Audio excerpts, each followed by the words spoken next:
So today we're talking about two different topics. One, some of the important colonies that you need to know out of those great 13 that we totally have down.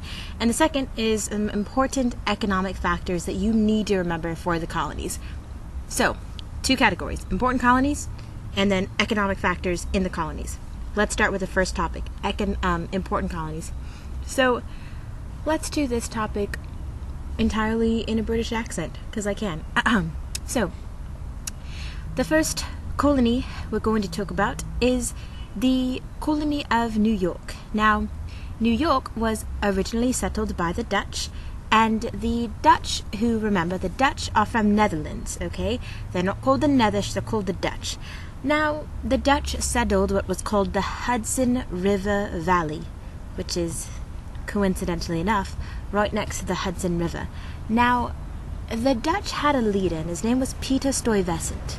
Now, good old Peter Stuyvesant was so very hated by the Dutch that when the Duke of York came to take over what eventually became New York, they did not even try to stop him.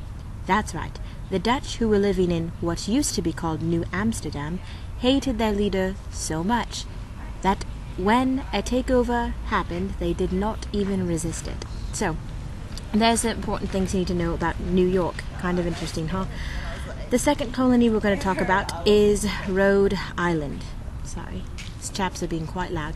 Rhode Island and Connecticut, actually. I'll tell you what, let's talk about them sort of at the same time, because both Rhode Island and Connecticut both originated from Massachusetts Bay. They were all sets of Puritans who both lived in Massachusetts Bay, but eventually these particular sets of Puritans broke off into Rhode Island and Connecticut. So, let's talk about Rhode Island first. Now, Rhode Island was led by Roger Williams, who separated from the Massachusetts Bay Colony because he disagreed with some of the policies of his fellow Puritans. Connecticut, same thing.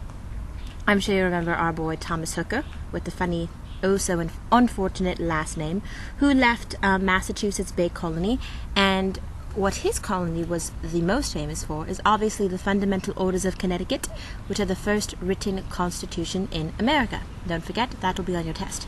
Now, our boy Roger Williams, he is quite important as well. Remember, Roger Williams, Rhode Island. They both start with R, to help you remember. He founded what eventually became the first Baptist church in the United States, which I'm sure you're very familiar with. And then Thomas Hooker, again, is from Connecticut, and the most important thing to remember about him is the founding of the Fundamental Orders of Connecticut, first written constitution in America.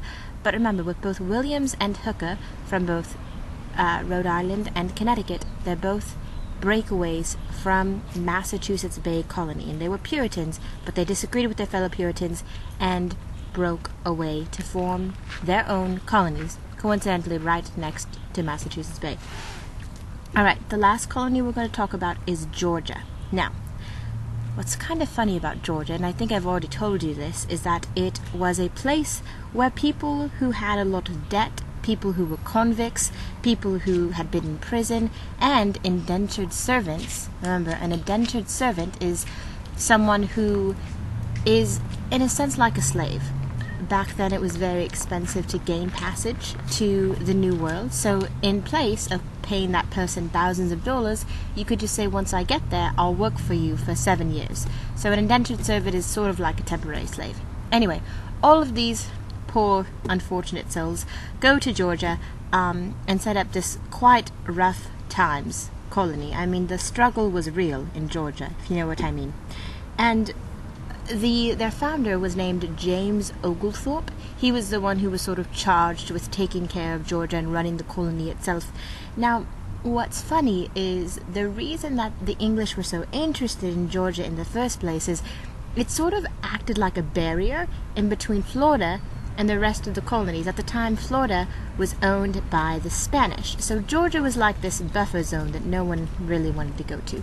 So That's our first section. We talked about 4 important colonies: New York, Rhode Island, Connecticut, and Georgia. So remember those 4 and get ready for your pop quiz on those. Make sure you took notes. The second topic that we're going to talk about is economics in the colonies, okay? Economics. Now remember, when I say economics, I'm referring to a process or system by which goods and services are produced, sold, and bought, and also, part of some things that relate to money. Also, I'm tired of talking in the British accent because it's too much work. Let's continue. So, we talked about the important colonies, now we're moving on to economics. So, there's 3 main economic themes that I'm going to talk to you about: mercantilism, free enterprise, and the triangular trade. They probably even make a little rap about it. Mercantilism, free enterprise, the triangular trade. I'll work on that. I'll get back to you. Alright, let's start with mercantilism. Remember, mercantilism is where the mother country creates what's called a favorable balance of trade, which means I'm making money off of what I'm importing and exporting. And mercantilism is included in the definition of mercantilism is the idea that the colony exists to benefit the mother country.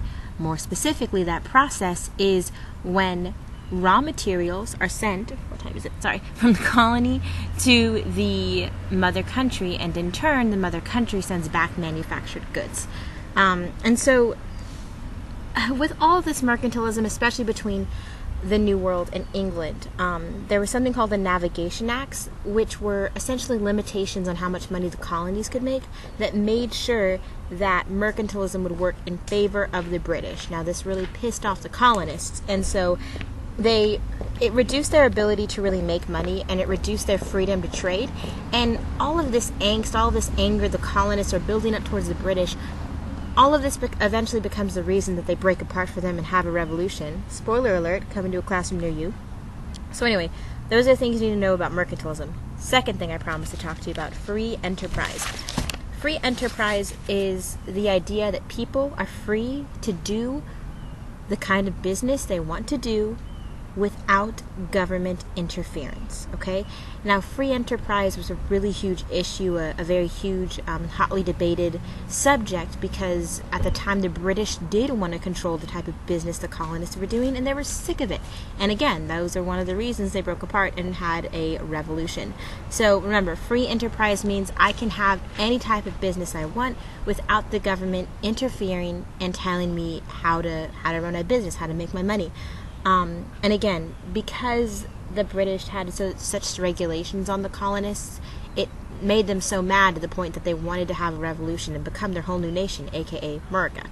So, last one, triangular trade.